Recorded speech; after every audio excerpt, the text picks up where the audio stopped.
আলহামদুলিল্লাহ। অবারিত প্রশংসা শুধু আল্লাহর জন্য, যিনি ৭ স্তরে সৃজন করেছেন আকাশ অনন্য, দান করেছেন শিষ্টাচার এবং রিজিক দিয়েছেন অসামান্য। দেখিয়েছেন চারিত্রিক মাধুরতার পথপ্রামাণ্য, আমরা তাঁর কৃতজ্ঞতায় ভরিয়ে দেই দিগন্ত বিস্তীর্ণ। তাঁর শকর আদায় করি যেন মুক্তির আশায় বসে থাকা বান্দা নগণ্য।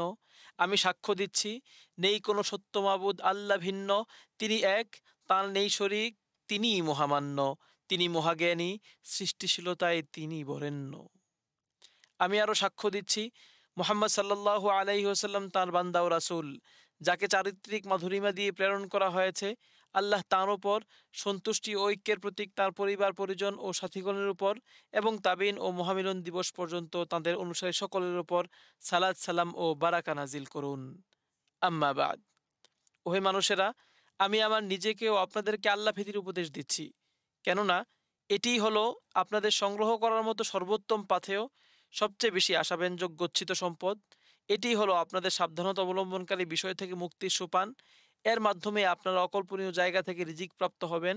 কাজেই আপনারা আল্লাহকে ভয় করুন। যাতে সফলতা আপনাদের আলিঙ্গন করতে পারে।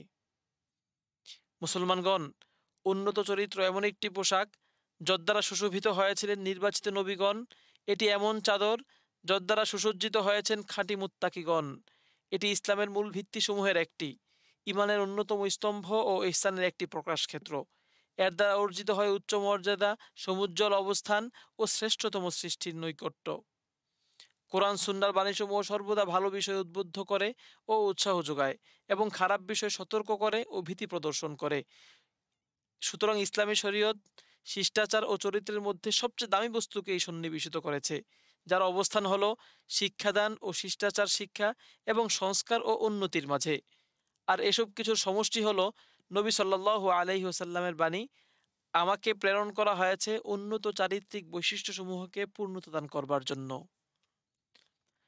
আল্লাহ তাআলা তার নবী সাল্লাল্লাহু আলাইহি ওয়াসাল্লামকে পূর্ণ বিবেক বুদ্ধি, পর্যাপ্ত বিবেচনা বোধ ও সুস্পষ্ট বাণী দান করার মাধ্যমে অনুগ্রহ করেছেন এবং তাকে নেক আমল ও পূর্ণতম চারিত্রিক গুণাবলী দ্বারা সুসজ্জিত করেছেন।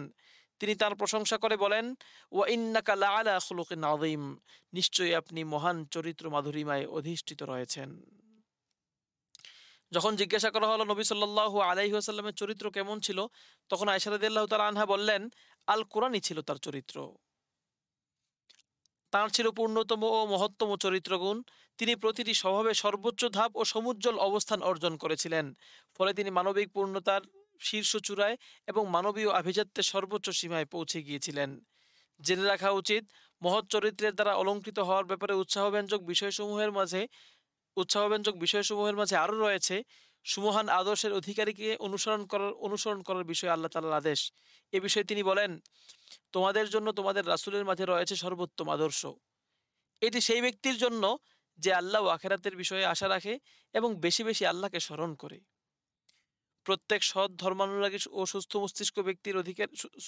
মস্তিষ্কের অধিকারী ব্যক্তিকে এই উত্তম চারিত্রিক গুণাবলীতে নিজেকে অলঙ্কৃত করতে উদ্বুদ্ধ করে। এমন আরেকটি বিষয় হলো রাসূল সাল্লাল্লাহু আলাইহি ওয়াসাল্লামের জবানিতে বর্ণিত বিশাল প্রতিদানের প্রতিশ্রুতি। আব্দুল্লাহ ইবনে আমর রাদিয়াল্লাহু তাআলা আনহুমা থেকে বর্ণিত, তিনি বলেন, রাসূল সাল্লাল্লাহু আলাইহি ওয়াসাল্লাম বলেছেন, তোমাদের মধ্যে সর্বোত্তম তারাই যাদের চরিত্র সর্বোৎকৃষ্ট। জাবির ইবনে আব্দুল্লাহ রাদিয়াল্লাহু তাআলা আনহুমা থেকে বর্ণিত, রাসূল সাল্লাল্লাহু আলাইহি ওয়াসাল্লাম বলেছেন, তোমাদের মধ্যে আমার কাছে সবচেয়ে প্রিয় এবং কিয়ামতের দিনে আমার সবচেয়ে নিকটবর্তী অবস্থান লাভ করবে সেই ব্যক্তি যার চরিত্র সর্বশ্রেষ্ঠ। আবু দারদা রাদিয়াল্লাহু তাআলা আনহু থেকে বর্ণিত, তিনি বলেন, নবী সাল্লাল্লাহু আলাইহি ওয়াসাল্লাম বলেছেন, কিয়ামত দিবসে মিজানের পাল্লায় উত্তম চরিত্রের চেয়ে ভারী আর কিছুই নেই। আয়েশা রাদিয়াল্লাহু তাআলা আনহা থেকে বর্ণিত, নবী সাল্লাল্লাহু আলাইহি ওয়াসাল্লাম বলেছেন, নিশ্চয়ই ব্যক্তি তার উত্তম চরিত্রের মাধ্যমে সিয়াম পালনকারী ও কিয়ামুল লাইল আদায়কারীর মর্যাদায় অধিষ্ঠিত হয়। আয়েশা রাদিয়াল্লাহু তাআলা আনহা থেকে আরও বর্ণিত হয়েছে, নবী সাল্লাল্লাহু আলাইহি ওয়াসাল্লাম বলেন, প্রতিবেশীর সাথে সদ্ব্যবহার, আত্মীয়তার বন্ধন রক্ষা এবং উত্তম চরিত্র জনপদকে আবাদ করে ও আয়ু বৃদ্ধি করে। হে মানবজাতি, উত্তম চরিত্র হলো সৌভাগ্য আর মন্দ চরিত্র হলো দুর্ভাগ্য। উত্তম চরিত্র তার অধিকারীকে সুন্দর ও সম্মানিত করে, আর নিকৃষ্ট চরিত্র তাকে কলুষিত ও অপমানিত করে। চরিত্রের উৎকর্ষ কেবল হাস্যোজ্জ্বল মুখ ও মধুর কথোপকথনে সীমাবদ্ধ নয়, ইসলামী শরীয়তে এটি আরও ব্যাপক, কেননা দানশীলতা, ক্ষতি করা থেকে বিরত থাকা, শরীয়তের নির্দেশনা পালন করা, পুণ্যের কাজ করা এবং নিষিদ্ধ ও নিকৃষ্ট কর্ম পরিহার করার নামও উত্তম চরিত্র। হে আল্লাহর বান্দারা, জেনে রাখুন, চরিত্রের কিছু অংশ মানুষের মধ্যে স্বভাবগত এবং কিছু অংশ অর্জনকৃত। মানুষ এই বিষয়ে বিভিন্ন স্তরের হয়ে থাকে। চারিত্রিক বৈশিষ্ট্য হলো এমন কিছু সুপ্ত স্বভাব, ইচ্ছা হলে যা প্রকাশ করা যায়, আবার প্রয়োজনে তা গোপনও রাখা যায়। শিক্ষার মাধ্যমে, জ্ঞান এবং ধৈর্য ধারণের মাধ্যমে সহনশীলতা অর্জিত হয়। যে ব্যক্তি কল্যাণের জন্য চেষ্টা করে তাকে তা প্রদান করা হয়, এবং যে ব্যক্তি মন্দ এড়াতে সচেষ্ট হয় তাকে তাকে তাকে তা থেকে রক্ষা করা হয়। কাউকে উত্তম চরিত্রের চেয়ে বড় কোনো কল্যাণ দেওয়া হয়নি, যা তাকে সৎপথ ও ধর্মপরায়ণতার দিকে নির্দেশ করবে এবং পাপ ও ধ্বংস থেকে বিরত রাখবে। যে ব্যক্তি সত্যিকারের আন্তরিকতার সাথে আল্লাহ সন্তুষ্টির জন্য প্রিয় নবী সাল্লাল্লাহু আলাইহি ওয়াসাল্লামের সুন্নাহ অনুসরণ করে উত্তম চরিত্র অর্জনের চেষ্টা করে, সে দুনিয়া ও আখিরাতে সফলতা অর্জন করবে এবং পূর্ণ প্রতিদান লাভ করবে। হে আল্লাহর বান্দারা,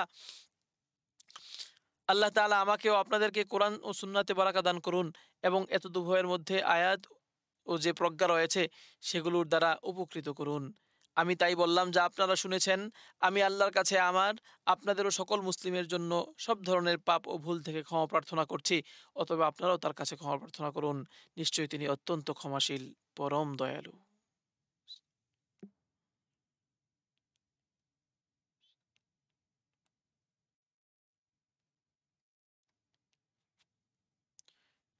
সমস্ত প্রশংসা আল্লাহ তাআলার, যিনি তার বান্দাদেরকে প্রচুর নিয়ামত দান করেন, তাদেরকে কল্যাণ ও সততার পথে পরিচালিত করেন এবং ভ্রষ্টতা ও দুর্নীতির পথ থেকে সতর্ক করেন। আমি সাক্ষ্য দিচ্ছি যে আল্লাহ ছাড়া কোনো সত্য ইলাহ নেই, তিনি এক, তার কোনো শরিক নেই, তিনি সদৃশ ও সমকক্ষ থেকে সম্পূর্ণ পবিত্র। আমি আরও সাক্ষ্য দিচ্ছি মুহাম্মদ সাল্লাল্লাহু আলাইহি ওয়াসাল্লাম তার বান্দা ও রাসূল এবং বান্দাদের মধ্যে তার মনোনীত সর্বশ্রেষ্ঠ মহামানব। আল্লাহ তাআলা তার উপর, তার পরিবার পরিজন, তার মহিমান্বিত সাহাবীগণ, তাবেঈন ইজম এবং যারা কিয়ামত পর্যন্ত ইহসানের সাথে তাদের অনুসরণ করবে তাদের সকলের উপর সালাত, সালাম ও বারাকা নাজিল করুন। আম্মা বাদ।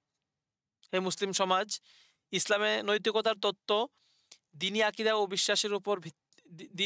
ও বিশ্বাসের ভিত্তির উপর প্রতিষ্ঠিত এবং এটি একটি পূর্ণাঙ্গ পদ্ধতি যা সঠিকতা, ভারসাম্যপূর্ণতা, সৌন্দর্য এবং স্থিতিশীলতার দ্বারা বৈশিষ্ট্যমণ্ডিত।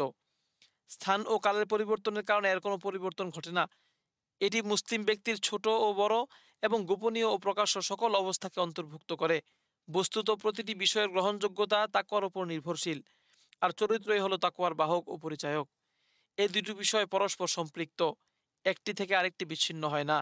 এদের ব্যাপারে উপদেশ হলো একই মূল থেকে উদ্গত দুটি বৃক্ষের মতো, আর এ কারণে নবী সাল্লাল্লাহু আলাইহি ওয়াসাল্লাম তার ওসিয়ত সমূহে প্রায় এই দুটোকে একত্রিত করতেন এবং এটি তার সুন্নাহ ও দিক নির্দেশনার অন্তর্ভুক্ত ছিল। আবু যর রাদিয়াল্লাহু তাআলা আনহু থেকে বর্ণিত আছে, নবী সাল্লাল্লাহু আলাইহি ওয়াসাল্লাম বলেছেন, যেখানেই থাকবে আল্লাহকে ভয় করবে এবং মানুষের সঙ্গে সুন্দর ব্যবহার করবে। আর আল্লাহ তাআলার তাকওয়া অবলম্বনের একটি গুরুত্বপূর্ণ বিষয় হলো মর্যাদাবান আত্মা সাধারণত সুরক্ষা প্রত্যাশা করে এবং স্বচ্ছতা অবলম্বন করে। আর স্বচ্ছতা বা দুর্নীতিমুক্ত থাকা হলো একটি মূল্যবান স্বভাব ও নির্ভেজাল সম্পদ, যা আল্লাহ ভীতি সৃষ্টি করে, লোভ লালসা প্রতিহত করে এবং তাকওয়া বিকশিত করে। চারিত্রিক পবিত্রতা ও স্বচ্ছতা পরিমাপ করা হয় দিনদারি, সততা, ন্যায়নীতি অবলম্বন, সময়ের প্রতি যত্নবান হওয়া, কাজে কর্মে একনিষ্ঠতা এবং এর পাশাপাশি আমানত রক্ষা ও জনস্বার্থের প্রতি যত্নশীল হওয়ার মাধ্যমে। আর দিনদারি যখন দুর্বল হয়ে পড়ে তখন আমানতদারিও বিলুপ্ত হয়, বিশ্বাসঘাতকতা ছড়িয়ে পড়ে এবং দুর্নীতি প্রবেশ করে। ফলে হৃদয়ে মরিচা পড়ে যায়, অবাধ্যতা বৃদ্ধি পায়, নিন্দাবাদের প্রচলন ঘটে এবং অধিকার লঙ্ঘনের দ্বার উন্মোচিত হয়। ইসলামী শরিয়া সকল ধরনের ও সকল প্রকারের দুর্নীতির বিরুদ্ধে সতর্কবাণী উচ্চারণ করেছে। কাজেই কোনো চাকরি বা দায়িত্ব যে উদ্দেশ্যে প্রবর্তন করা হয়েছে তা থেকে যে কোনো ধরনের বিচ্যুতি, দুর্নীতি, বিশ্বাসঘাতকতা অপরাধ হিসাবে পরিগণিত হয়, আর তা শরীয়তের হুকুম, আহকাম ও চারিত্রিক মূল্যবোধ এবং প্রচলিত বিধিবিধানের পরিপন্থী। আদি ইবনু আমির রাদিয়াল্লাহু তাআলা আনহু থেকে বর্ণিত, তিনি বলেন, আমি রাসূল সাল্লাল্লাহু আলাইহি ওয়াসাল্লামকে বলতে শুনেছি, তোমাদের মধ্যে আমি যাকে কর্মচারী নিযুক্ত করি সে অল্প বিস্তর যাই আদায় করুক তাই যেন এনে উপস্থিত করে, অতঃপর সেখান থেকে তাকে যা কিছু দেওয়া হবে শুধু তাই সে গ্রহণ করবে, আর যা থেকে নিষেধ করা হবে তা থেকে বিরত থাকবে।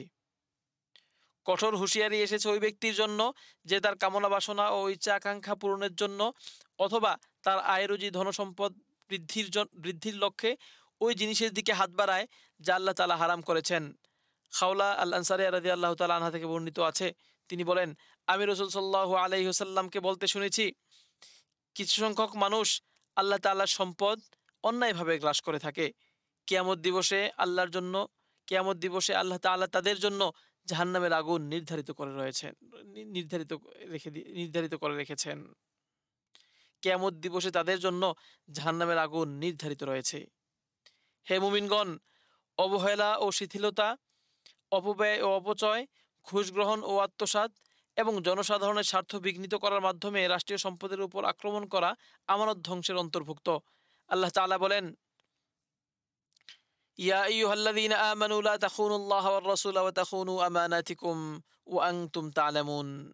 হে ঈমানদারগণ, তোমরা জেনে বুঝে আল্লাহ ও তাঁর রাসূলের খেয়ানত করো না এবং তোমাদের পরস্পরের আমানতেরও খেয়ানত করো না। মানুষ যে সম্পদের দায়িত্বভার গ্রহণ করে তার মধ্যে খেয়ানত করা কবিরা গুনাহসমূহের অন্তর্ভুক্ত, যা সর্বসম্মতিক্রমে হারাম। এটি সবচেয়ে বড় গুনাহ এবং সবচেয়ে নিকৃষ্ট অন্যায়। বস্তুত খেয়ানত বা বিশ্বাসঘাতকতা হলো অত্যন্ত নিকৃষ্ট একটি কাজ। সম্মানিত আত্মা যা থেকে বিরত থাকে, সুস্থ আকল বুদ্ধি যাকে ঘৃণা করে এবং বিশুদ্ধ প্রবৃত্তি যাকে প্রত্যাখ্যান করে।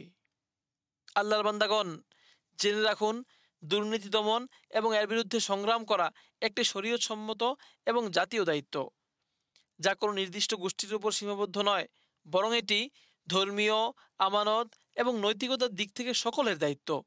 এই কারণে দিক নির্দেশনা, নসিহা, শিক্ষা এবং স্মরণ করিয়ে দেওয়ার মাধ্যমে সমাজের সকল ব্যক্তি ও সংশ্লিষ্ট সংস্থা এবং সংশ্লিষ্ট সংস্থা ও কর্তৃপক্ষের মধ্যে পারস্পরিক সহযোগিতা অপরিহার্য। অতএব আল্লাহকে ভয় করুন, আল্লাহ আপনাদের প্রতি রহম করুন।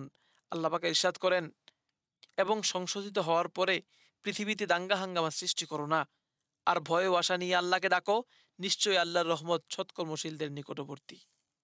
হে আল্লাহর বান্দাগণ, এ পর্যায়ে আপনার সালাতু সালাম পেশ করুন উপহার রূপে প্রেরিত রহমত এবং উপঢৌকন রূপে বর্ষিত নিয়ামত মুহাম্মদ ইবনে আবদুল্লাহ সাল্লাল্লাহু আলাইহি ওয়াসাল্লামের উপর।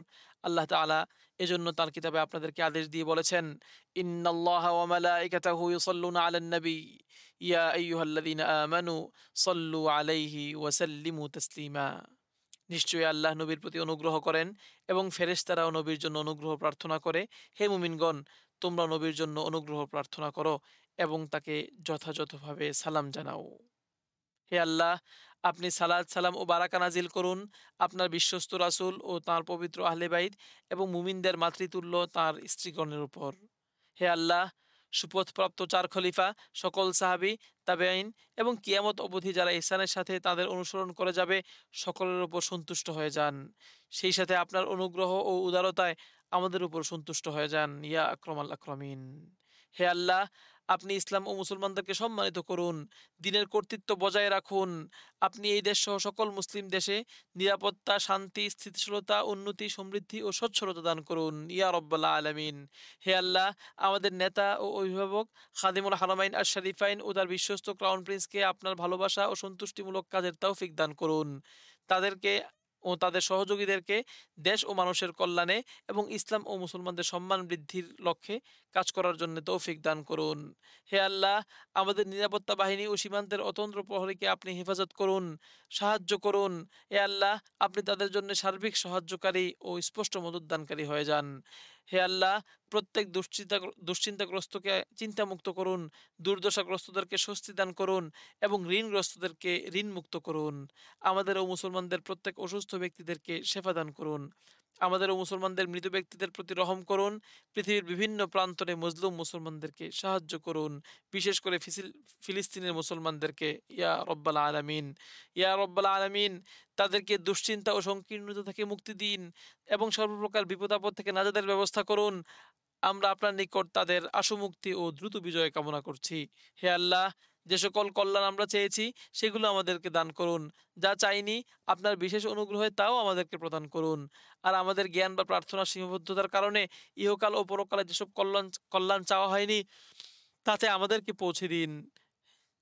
আল্লাহর বান্দাগণ, নিশ্চয়ই আল্লাহ সুবিচার, সদাচার এবং আত্মীয়স্বজনকে সাহায্য করার আদেশ দিয়েছেন। আর অশ্লীলতা, মন্দ কাজ ও অবিচার থেকে নিষেধ করেছেন। তিনি আপনাদেরকে উপদেশ দেন যেন আপনারা উপদেশ গ্রহণ করতে পারেন। সুতরাং আপনারা আল্লাহকে স্মরণ করুন, তাহলে তিনিও আপনাদেরকে স্মরণ করবেন। আর আল্লাহ স্মরণই সর্বশ্রেষ্ঠ এবং আল্লাহ তাআলা আমাদের সকল কাজকর্ম সম্পর্কে অবহিত রয়েছেন।